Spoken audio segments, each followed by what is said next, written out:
Hello, my student. My name is Dr. Nalini Keller.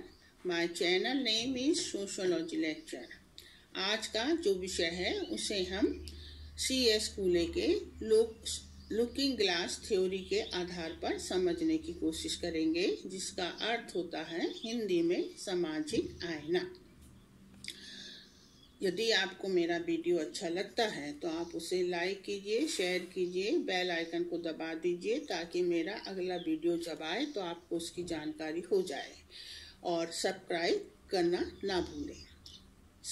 पहले हम देखेंगे कूले का जीवन चरित्र। चार्ल्स हटन कूले अमेरिकन समाजशास्त्री थे। उन्होंने सामाजिक प्रक्रिया का विश्लेषण मनोवैज्ञानिक दृष्टिकोण से किया है। आपका जन्म 1864 में और मृत्यु 1929 में हुई। आपकी शिक्षा मिशिगन विश्वविद्यालय में हुई। यहाँ से आपने स्नातक की डिग्री प्राप्त की और कुछ समय तक आपने सिविल सर्विस कमीशन की नौकरी की, किंतु बाद में 1892 में मिशिगन विश्वविद्यालय लौट आए और यहाँ से आपने शिक्षा का काम आरंभ किया। आपने अनेक कृतियों को जन्म दिया, किंतु 1902 में human nature and social order नामक जो कृति आपकी थी उसमें आपने लुकिंग ग्लास थ्योरी की व्याख्या की है।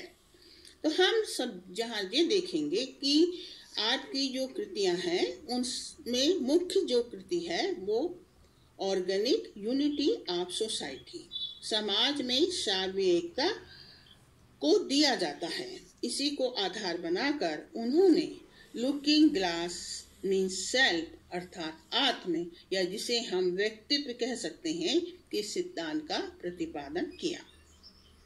अब हम देखेंगे पहला पॉइंट में कि समाज और सार्वजनिक एकता क्या है, उसका मूल क्या है। तो उनका मानना था कि समाज कोई अखंड वस्तु नहीं है, बल्कि ये अनेक अंगों का समन्वय है, जिसमें प्रत्येक अंग दूसरे अंग पर आत्मनिर्भर एवं आत्म संबंधों के द्वारा बंधा हुआ है। इसीलिए किसी एक अंग की विवेचना पृथक रूप से नहीं की जा सकती है। फिर हम देखते हैं कि व्यक्ति और समाज में क्या अंतर है, क्या संबंध है। लुकिंग ग्लास का सिद्धांत को यदि हमें समझना है तो पहले हमें यह देखना होगा कि व्यक्ति और समाज में क्या संबंध है। कूले का मत था कि व्यक्ति समाज या समूह का पारस्परिक संबंध है। इसी संबंधों के कारण व्यक्ति का समाजीकरण संभव होता है। अर्थात जैसा प्लेटो ने कहा था कि व्यक्ति एक सामाजिक प्राणी है, तो व्यक्ति सामाजिक प्राणी समाज में रहकर ही बन सकता है, इससे बाहर नहीं। अब हम देखेंगे कि आत्म या व्यक्तित्व का विकास क्या है, राइज ऑफ सेल्फ किस प्रकार से होता है। कूले ने आत्म के विकास की अवधारणा में यह स्पष्ट करने की कोशिश की है कि व्यक्तित्व की संरचना में समाज का महत्वपूर्ण योगदान होता है।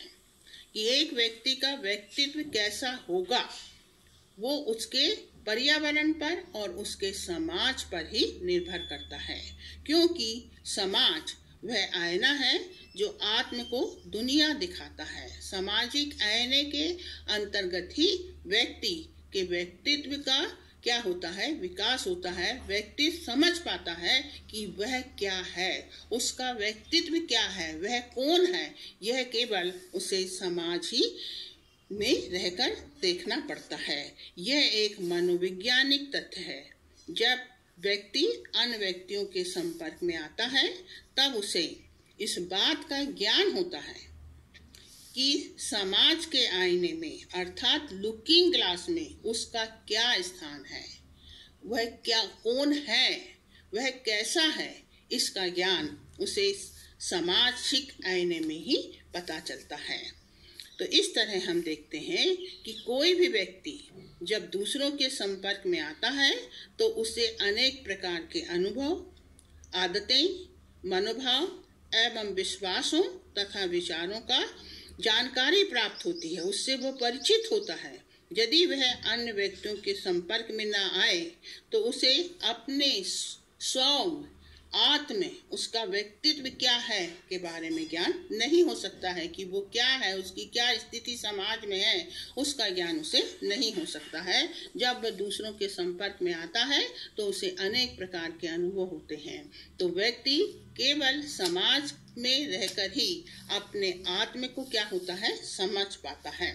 तो इसलिए कहा जाता है कि समाज के लुकिंग ग्लास क्या है, समाज के बारे में उसकी क्या सोच है, वह अपने को कहाँ पर समाज में देखता है, उसके विचार, उसके निर्णय, उसकी क्रियाएं जो हैं वो सब का विकास किस में होता है, समाज में होता है। जब वो दूसरों के संपर्क में आता है तो दूसरे लोगों के जो विचार हैं उसको देखकर, उसकी आदतों को देखकर, उसके विश्वास को देखकर जो दूसरे लोग जो निर्णय लेते हैं, चाहे वो निर्णय वो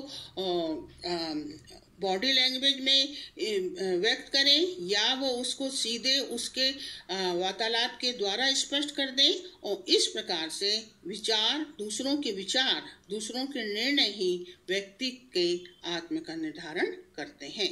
जब तक वो दूसरों के संपर्क में नहीं आएगा, उसे अपने बारे में, समाज उसके बारे में क्या सोचता है, ये उसे ज्ञान नहीं हो सकता है। तो according to Cooley's theory, a looking glass interpreted that a person's self-image is based on the reaction and response of the society, that is the people. This prescription of his self-image result from verbal and non-verbal response. Verbal refer to comments and remark, and non-verbal relate to their body language and gesture, etc.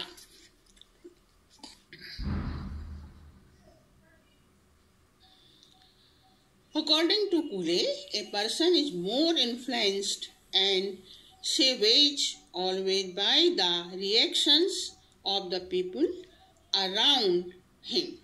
He neglects the reality and starts to believe whatever the society thinks about him. तो इस प्रकार हम देखते हैं कि कूले का जो looking glass है, वो थ्योरी का जो अवधारणा है वो केवल इतनी है कि व्यक्ति और समाज में जो संबंध है, उस संबंध को कभी भी एक दूसरे से अलग नहीं किया जाता है। कूले ने इस सिद्धांत को स्वयं अपने बच्चों के अध्ययन के बाद स्पष्ट किया। दूसरे व्यक्ति ही हमारे व्यक्तित्व के लिए आईना है। जिस प्रकार हम चेहरे, शरीर और वस्त्रों को शीशे में देखकर उसके गुण और अवगुण के बारे में विचार विमर्श कर उसके विषय में निर्णय लेते हैं, ठीक उसी प्रकार दूसरे व्यक्तियों के मस्तिष्क में अपने दोषों और गुणों आदि के बारे में विचार देखते हैं। यदि कोई बच्चा दूसरों से निरंतर यह सुनता है कि वो निकम्मा है, यह तत्व उसके दिल में घर कर जाता है। वह वास्तव में अपने को निकम्मा ही सोचने लगता है। उसमें हीनता की भावना पनप जाती है। यदि उसे समाज एक श्रेष्ठ व्यक्ति, एक स्मार्ट व्यक्ति, एक सुंदर व्यक्ति के रूप में स्वीकार करता है, तब व्यक्ति श्रेष्ठ से श्रेष्ठ बनना चाहता है। तो इस प्रकार से समाज ही जो संपर्क होता है अन्य व्यक्तियों से, उन व्यक्तियों के विचार, उन व्यक्तियों का मूल्यांकन हमारे व्यक्तित्व को किस प्रकार से प्रभावित करता है, उसके बाद हमको जो अनुभूति होती है, उसी अनुभूति के आधार पर एक व्यक्तित्व का विकास होता है। तो आत्मा के संबंध में हम देखते हैं 3 मुख्य तत्व पाए जाते हैं। पहला, दूसरों की दृष्टि में अपनी आकृति की कल्पना करना। हम आईने में देखकर तो कह सकते हैं कि हम बहुत सुंदर हैं, बहुत अच्छे हैं, स्मार्ट हैं, किंतु जब हम समाज में जाते हैं तब समाज हमें क्या उस रूप में स्वीकार करता है, उनका क्या मूल्यांकन है, यही बात हमारे व्यक्तित्व के लिए क्या होती है, मुख्य होती है। तो दूसरों की दृष्टि में अपनी आकृति की कल्पना करना जो हम आईने में देखकर करते हैं, उस आकृति के संबंध में दूसरों का मूल्यांकन, जो आकृति हमने बनाई है, कल्पना की है, क्या वो दूसरे लोगों की दृष्टि में सही है या गलत है, इसका मूल्यांकन समाज में होता है। तीसरा, अपने प्रति किसी प्रकार की अनुभूति में जैसा मैंने आगे बताया कि निकम्मा कहोगे तो वो निकम्मा ही बन जाएगा, पर जी हम उसे कहेंगे कि बहुत वो श्रेष्ठ है तो वो श्रेष्ठ ही बनेगा। तो इस प्रकार से समाज ही मूल्यांकन करता है कि व्यक्तित्व का व्यक्तित्व क्या है। इसीलिए कूले ने लिखा है, I am not what I think I am, and I am not what you think. I am a thing, I am, अर्थात मैं वो नहीं हूँ जो मैं अपने आप को सोचता हूँ, मैं वो भी नहीं हूँ जो तुम मुझे समझते हो कि मैं ऐसा हूँ, बल्कि मैं वो हूँ जो मैं सोचता हूँ कि तुम मेरे बारे में क्या सोचते हो। तो इस तरह से लुकिंग ग्लास थ्योरी जो है उसमें अर्थ है कि एक व्यक्ति और समाज का क्या संबंध है।